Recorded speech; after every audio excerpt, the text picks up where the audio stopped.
बिस्मिल्लाहिर्रहमानिर्रहीम। आज हम पास्ट कंटिन्यूअस टेंस के बारे में पढ़ेंगे। हस्बे मामूल सबसे पहले सेंटेंस बनाने का तरीका देखेंगे और उसके बाद रियल लाइफ में इसका इस्तेमाल देखेंगे। चले शुरू करते हैं। उर्दू के ऐसे जुमले जिनके आखिर में रहा था, रहे थे, रही थी इस तरह के लफ्ज़ आते हों उनको हम पास्ट कंटिन्यूअस टेंस में ट्रांसलेट करते हैं। जैसे कि सूरज गुरूब हो रहा था, बच्चे खेल रहे थे, मैं कल कपड़े इस्त्री कर रही थी, सब लोग तालियां बजा रहे थे। तो इन सब जुमलों के आखिर में रहा था, रहे थे इस तरह के लफ्ज़ आ रहे हैं। इस टेंस के सिंपल सेंटेंसेस बनाने का तरीका ये होता है कि हम सबसे पहले सब्जेक्ट लिखते हैं और उसके बाद हेल्पिंग वर्ब, और हेल्पिंग वर्ब यहाँ पे होता है was या वर, और उसके बाद वर्ब के साथ ing लगाते हैं और उसके बाद ऑब्जेक्ट। was और वर्ब में से किसके साथ was लगता है और किसके साथ वर लगता है ये देख लेते हैं हम। I, he, she, it इनके साथ was लगता है, जबकि you, we, they इनके साथ वर लगता है। उसके अलावा अगर हमारे पास कोई और लफ्ज़ है यानी कि नाउन है, अगर वो सिंगुलर है तो उसके साथ was लगेगा, जैसे कि गर्ल, चाइल्ड, बॉय, फ्लावर, सन, मून, स्टूडेंट या किसी का नाम है तो इन सब के साथ was लगेगा। और अगर नाउन प्लूरल है जैसे कि गर्ल्स, बॉयज़, चिल्ड्रन, स्टूडेंट्स तो उसके साथ हम वर लगाएंगे। जैसे कि इस जुमले को देखें, मैं चाय बना रही थी, इसमें सब्जेक्ट है मैं, तो सबसे पहले हम लिखेंगे आई। उसके बाद हेल्पिंग वर्ब was और वर इन दोनों में से आई के साथ लगता है was, तो was लगा देंगे। चाय बनाना यानी कि मेक टी, मेक के साथ ing लगाएंगे यानी कि मेकिंग, और मेकिंग वर्ब लगाने के बाद ऑब्जेक्ट आएगा और ऑब्जेक्ट है चाय यानी कि T. I was making tea, I was making tea। और जुमले देख लेते हैं। हम घर साफ कर रहे थे, वी के साथ लगता है वर, वी वर, साफ करना होता है क्लीन, साथ में ing लगाएंगे cleaning, we were cleaning the house. वो स्वेटर बुन रही थी, शी के साथ लगता है was। स्वेटर बुनना, बुनने को कहते होते हैं निट, और निट के साथ ing लगा देंगे, वो बन जाएगा निटिंग। हमेशा ऐसा नहीं होता कि हम वर्ब के साथ आगे बस ing लगा दें तो वो वर्ब की ing वाली फॉर्म बन जाएगी। कभी कभी ing लगा देने से वर्ब थोड़ा सा चेंज भी हो जाता है, जैसे कि निट, इसके अंदर जब हमने ing लगाया तो फाइनल जो स्पेलिंग बने हैं उसके अंदर डबल टी आ गया, knitting. She was knitting a sweater. वो तुम्हारा इंतज़ार कर रहा था, ही वॉज, इंतज़ार करना होता है वेट, इसके साथ ing लगा देंगे waiting, he was waiting for you. जो अंग्रेज़ हैं यानी कि नेटिव स्पीकर्स, वो वॉज और वर इनकी वीक फॉर्म्स इस्तेमाल करके बोलते हैं। जैसे कि वॉज को वो वॉज नहीं कहते बल्कि कहते हैं वज। स्पेलिंग नहीं चेंज होंगे, बस बोलने का तरीका, यानी जल्दी जल्दी में जब वो बोलते हैं तो वो वॉज को बोलते हैं वज, और वर को बोलेंगे व। आ की आवाज़ बिल्कुल नहीं निकालेंगे, सिर्फ व, जैसे ही वज, शी वज, और वी व, दे व, ऐसे। बहुत ज़्यादा बारिश हो रही थी, इट वॉज रेनिंग, बहुत ज़्यादा को कहेंगे heavily, it was raining heavily. हम भी यहाँ पे वॉज को ज़रा वीक करके बोलते हैं, इट वॉज रेनिंग हैवीली। मैं अपनी चाबियाँ ढूंढ रही थी, ढूंढना को कहेंगे सर्च, और ing वाली फॉर्म आएगी यानी कि searching, I was searching for my keys. उसने लाल रंग के कपड़े पहने हुए थे, कपड़े या कोई और चीज़ पहने हुए होना, ये भी कंटिन्यूअस टेंस में ही आता है। पहनना को कहते हैं वेयर, और साथ में ing लगा देंगे, wearing. She was wearing a red dress. जैसे अगर मैं कहूँ मैंने पर्पल कलर के कपड़े पहने हुए हैं, तो मैं इसे बोलूँगी I am wearing a purple dress. वो अपनी डेस्क पर बैठा हुआ था। बैठे हुए होना या खड़े हुए होना, इनको भी कंटिन्यूअस टेंस में ही लिखते होते हैं। He was sitting at his desk. Desk के साथ एट यूज़ होता है। डेस्क कहते हैं असल में एक टेबल को, जिस टेबल के अंदर शेल्फ्स वगैरह होते हैं या ड्रॉर्स होते हैं, और आम तौर पे डेस्क स्कूल या ऑफिस सेटिंग के अंदर मौजूद होती हैं, काम करने के लिए होती हैं। डेस्क पे बैठे होने का मतलब होता है कि डेस्क के साथ एक चेयर पड़ी है, उस पे बैठे हुए हैं। सिद्रा खेल रही थी जबकि उसकी बहनें पढ़ रही थी। यहाँ पे दो काम एक ही साथ हो रहे हैं एक ही जुमले के अंदर। Sidra was playing while her sisters were studying. इन दोनों जुमलों को हमने वाइल लगा के जोड़ा है। वाइल एक कंजंक्शन है। जब एक साथ दो काम हो रहे हो तो उनको बताने के लिए या उनको आपस में जोड़ने के लिए हम वाइल यूज़ करते हैं। किसी वीडियो के अंदर हम डिटेल में इसका इस्तेमाल भी सीखेंगे। फ़ोन बज रहा था लेकिन कोई उठा नहीं रहा था। The phone was ringing but nobody was picking it up. कोई नहीं, इसके लिए हम लिखेंगे नोबडी। जब बिजली गई तो तुम कपड़े इस्त्री कर रही थी। इस जुमले के अंदर भी दो काम है, एक है बिजली जाने का और एक है कपड़े इस्त्री करने का, लेकिन इसमें कंटिन्यूअस काम कपड़े इस्त्री करने का है कि कपड़े इस्त्री करने का प्रोसेस हो रहा था और तब बिजली चली गई। जब बिजली गई, इसको हम पास्ट इंडेफिनिट टेंस में ट्रांसलेट करेंगे और कपड़े इस्त्री कर रही थी, इसको पास्ट कंटिन्यूअस टेंस में ट्रांसलेट करेंगे। कपड़े इस्त्री करने के लिए वर्ब यूज़ होता है आयरन, जिसे ब्रिटिश इंग्लिश में पढ़ते हैं आयन। ब्रिटिश बिल्कुल इसमें से आर साउंड नहीं पढ़ते होते, आयन। तो हम भी इसको आयरनिंग या फिर आयनिंग पढ़ सकते हैं। You were ironing the clothes when the power went out. बिजली के लिए वर्ड यूज़ होता है पावर, और जाना, बिजली का जाना, इसके लिए वर्ड यूज़ होता है गो आउट।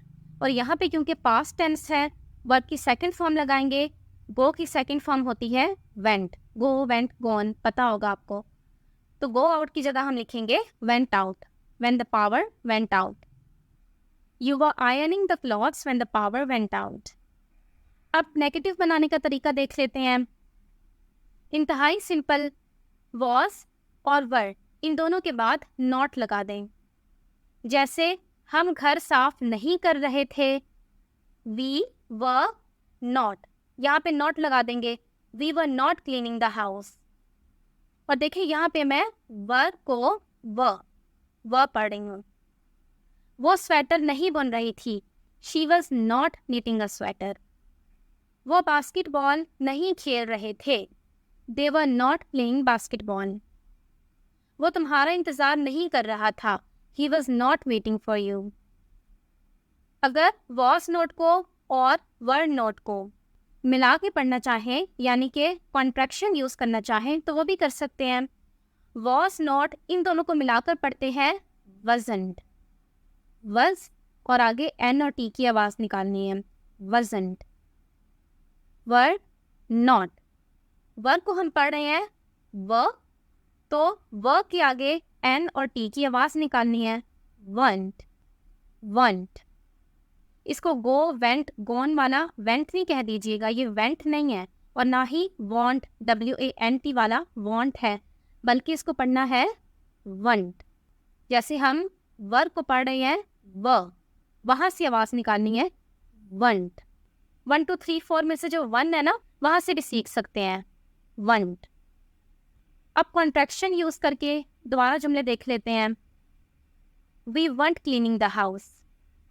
और ये बात भी याद रखिएगा कि इस वंट के अंदर हम जो आर की आवाज़ नहीं निकाल रहे, ये ब्रिटिश इंग्लिश में नहीं निकालते, अमेरिकन इंग्लिश में निकालते होते हैं।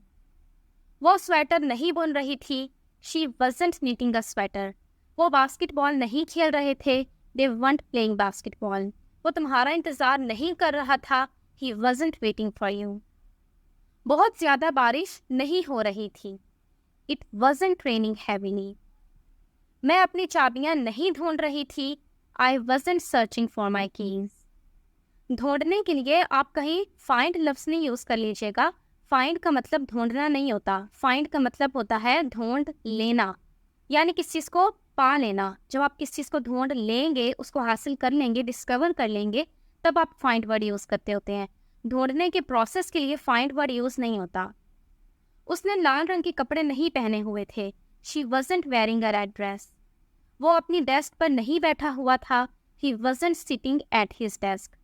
सिद्रा खेल नहीं रही थी जब उसकी बहनें पढ़ रही थी. Sidra wasn't playing while her sisters were studying. अब इंटेरोगेटिव को देख लेते हैं. सवालिया जुमले बनाने के लिए was और were इन दोनों को स्टार्ट में लगा देंगे और उसके बाद सब्जेक्ट, ही वर्ब की ing वाली फॉर्म और उसके बाद ऑब्जेक्ट. जैसे क्या मैं चाय बना रही थी, Was I making tea, या फिर Was I making tea. क्या हम घर साफ कर रहे थे, Were we cleaning the house. क्या मैं अपनी चाबियां ढूंढ रही थी, Was I searching for my keys. क्या वो बास्केटबॉल खेल रहे थे, Were they playing basketball. क्या बहुत ज़्यादा बारिश हो रही थी, Was it raining heavily. क्या वो अपनी डेस्क पर बैठा हुआ था, Was he sitting at his desk. क्या सिद्रा खेल रही थी जब उसकी बहनें पढ़ रही थी, Was Sidra playing while her sisters were studying. क्या जब बिजली गई तो तुम कपड़े इस्त्री कर रही थी. क्या देखिए हमने शुरू में लगाया है जब बिजली गई उसके साथ, लेकिन हम मेन कपड़े इस्त्री करने के बारे में पूछ रहे हैं कि जब बिजली गई तो क्या उस वक्त तुम कपड़े इस्त्री कर रही थी. Were you ironing the clothes when the power went out. और अगर सवालिया जुमलों में नॉट लगाना है तो नॉट को हम शुरू में हेल्पिंग वर्ब लगाएंगे, उसके बाद सब्जेक्ट और उसके बाद लगाएंगे नॉट को, और उसके बाद वर्ब की ing वाली फॉर्म और उसके बाद ऑब्जेक्ट. हमेशा ही हम नॉट को सब्जेक्ट के बाद लगाते हैं. जैसे कि क्या मैं चाय नहीं बना रही थी, Was I not making tea. क्या वो स्वेटर नहीं बुन रही थी, Was she not knitting the sweater. क्या वो बास्केटबॉल नहीं खेल रहे थे, Were they not playing basketball. और अगर आप was और not इन दोनों को मिलाकर पढ़ना चाहें, इनकी कॉन्ट्रैक्शंस यूज़ करना चाहें, तो हम वो भी कर सकते हैं. और हस्बे मामूल पूरी कॉन्ट्रैक्शन स्टार्ट में ही आएगी, तब नॉट अलग नहीं रहेगा. जैसे क्या वो तुम्हारा इंतज़ार नहीं कर रहा था. अगर कॉन्ट्रैक्शन यूज़ करनी है तो शुरू में ही was के साथ नॉट आ जाएगा. Wasn't he waiting for you. क्या बहुत ज़्यादा बारिश नहीं हो रही थी, Wasn't it raining heavily. क्या वो अपनी डेस्क पर नहीं बैठा हुआ था, Wasn't he sitting at his desk. क्या सिद्रा खेल नहीं रही थी जब उसकी बहनें पढ़ रही थी, Wasn't Sidra playing while her sisters were studying.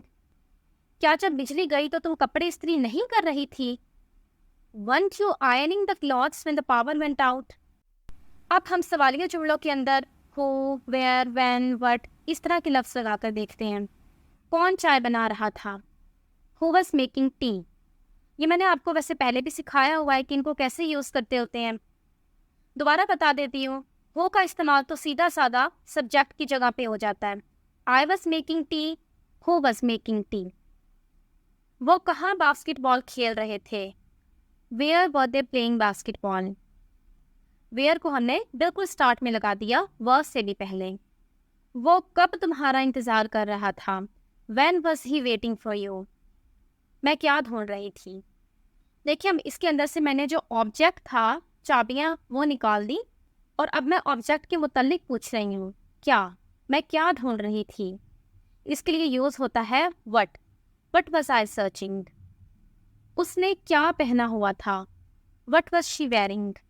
जब बिजली गई तो तुम क्या कर रही थी, what were you doing when the power went out.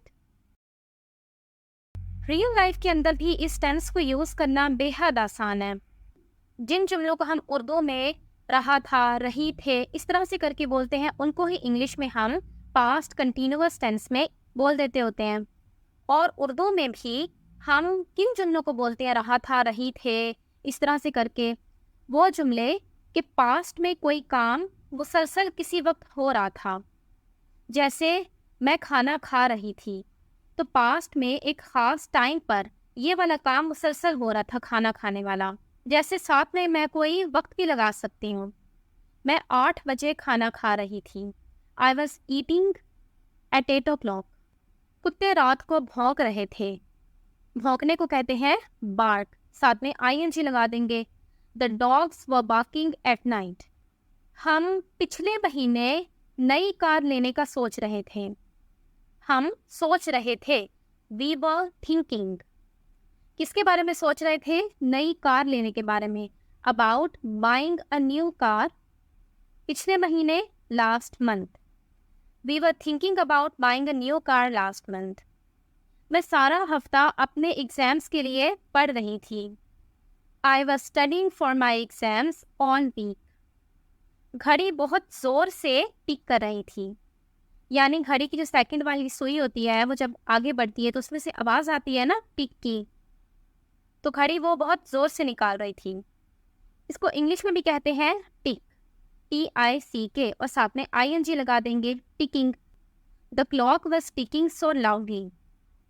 कल इस टाइम तुम अपने प्रोजेक्ट पर काम कर रही थी। You were working on your project at this time yesterday.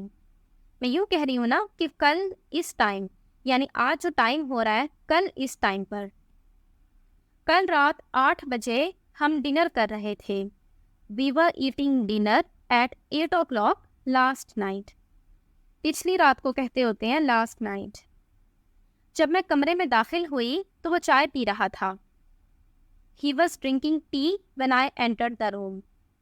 देखिए, इस जुमले के अंदर दो काम है, एक मैं कमरे में दाखिल हुई और एक कि वो चाय पी रहा था। मैं कमरे में दाखिल हुई, इसको हम पास्ट इंडेफिनिट टेंस में ट्रांसलेट करेंगे, और वो चाय पी रहा था, इसको पास्ट कंटिन्यूअस टेंस में ट्रांसलेट करेंगे, क्योंकि चाय पीने का काम मुसलसल हो रहा था। जब मैं कमरे में आई उस वक्त भी वो चाय पी रहा था।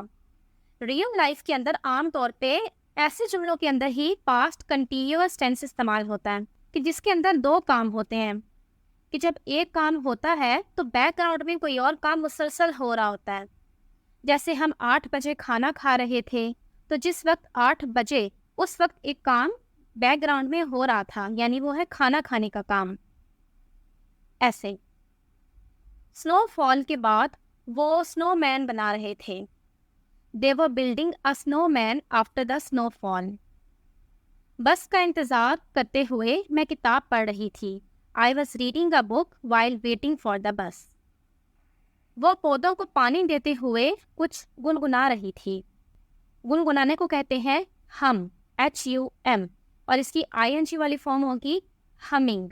She was humming something while watering the plants. हम का मतलब होता है ऐसे गुनगुनाना कि होंठ बंद करके हम कुछ गाएं।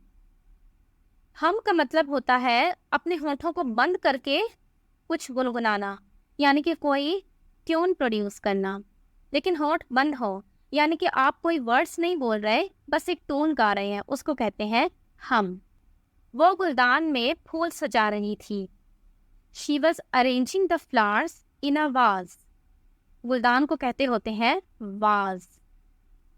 अस्सलामु अलैकुम।